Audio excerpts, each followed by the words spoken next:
Welcome back. We remain your instructors, Mr. Ladele and Mr. Adeyemo. Still on Lade's radar of the treasures trove and analysis. Here we are going to analyze the language and style as well as the structure of the poem. Lade's radar of the treasures trove. Good. Our Bible reference still remains the book of Galatians, chapter 5, verse 20. Now let's delve into language and style analysis of the poem. The poet uses a couple of devices to drive home his point. The first device here is diction. This is relatively simple and straightforward. That is, the poet chooses words and structures that are straightforward and simple for the readers to understand. The syntax, that is, the grammatical rules in each sentence, is not complicated. For instance, the writer says, "Of charity, laughter, sweetness, and joy, rage is thief of enemy of equanimity." This can be rearranged as rage is the thief enemy of charity, laughter, sweetness, joy, and equanimity. It's simple.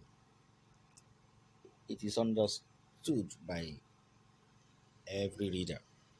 The diction is simple. Another device employed by the poet is personification.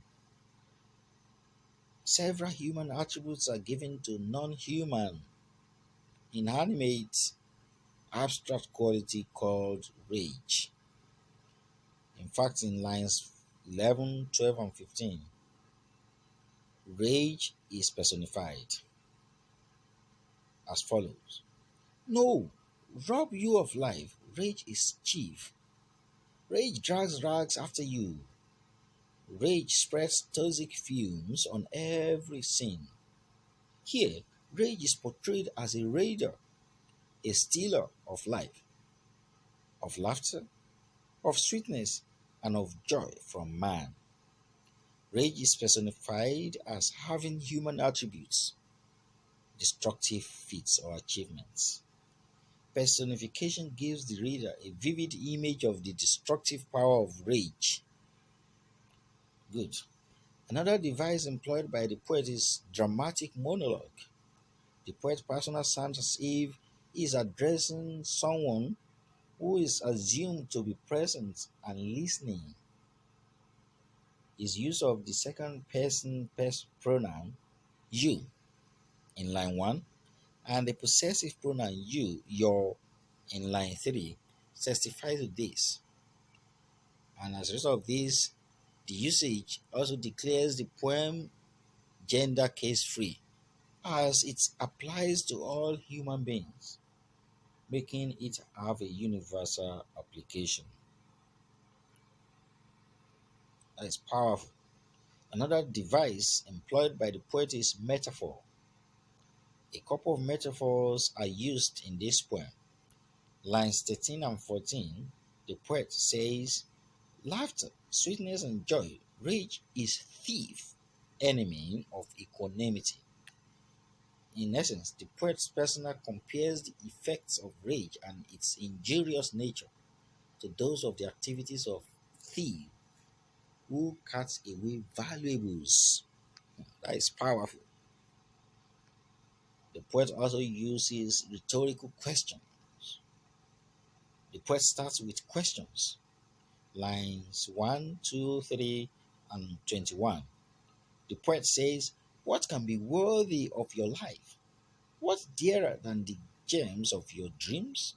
The reason you are here? Can ruin lag far behind?"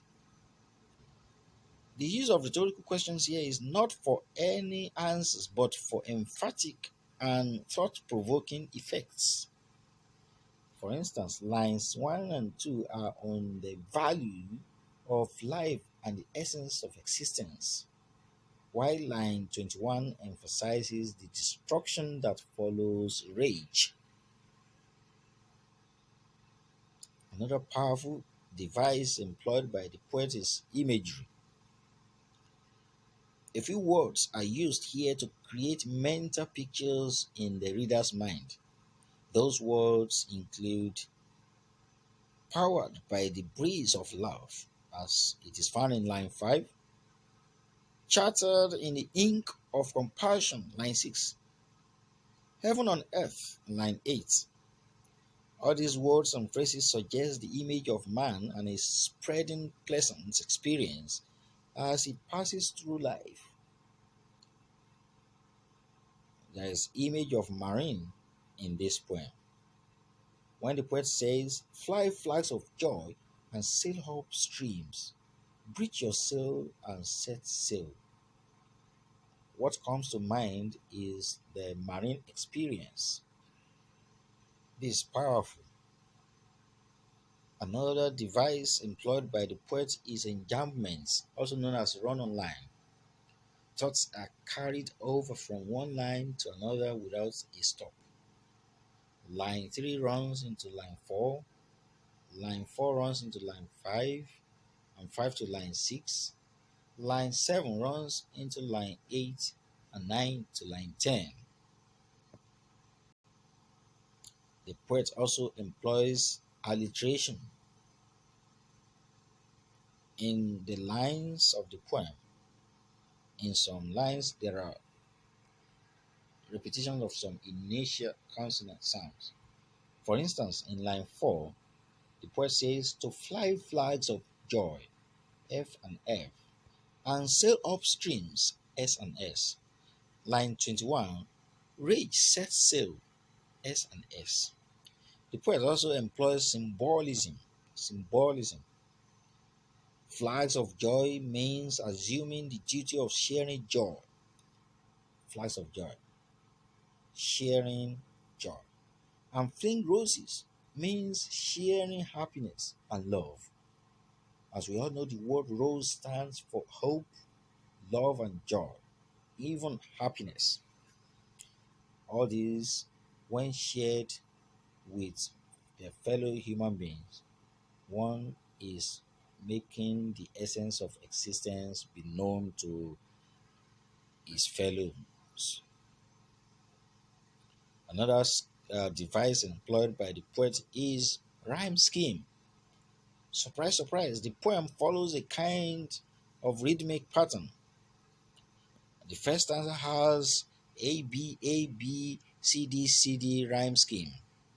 The second stanza has A B A C A C B C.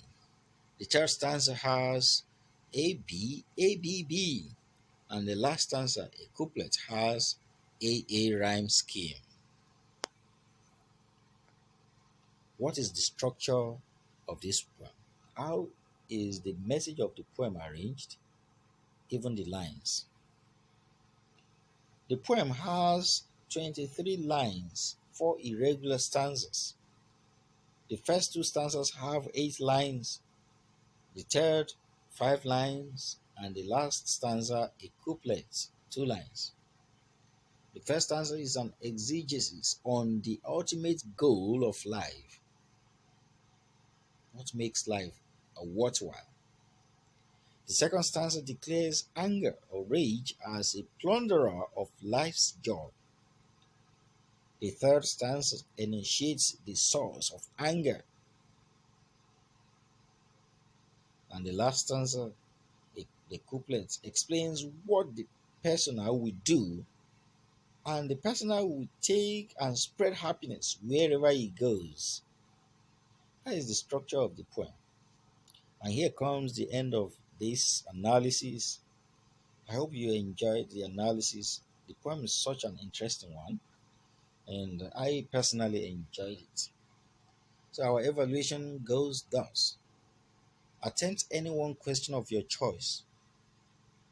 Type your answer, save it in PDF format, then send it to michaeloladile84@gmail.com. So from these two questions, you are meant to choose one and attempt. Good job, and thank you for your attention. Let's head to our class portal for the notes and assignments or any other assigned task. Goodbye. Thank you for your patience.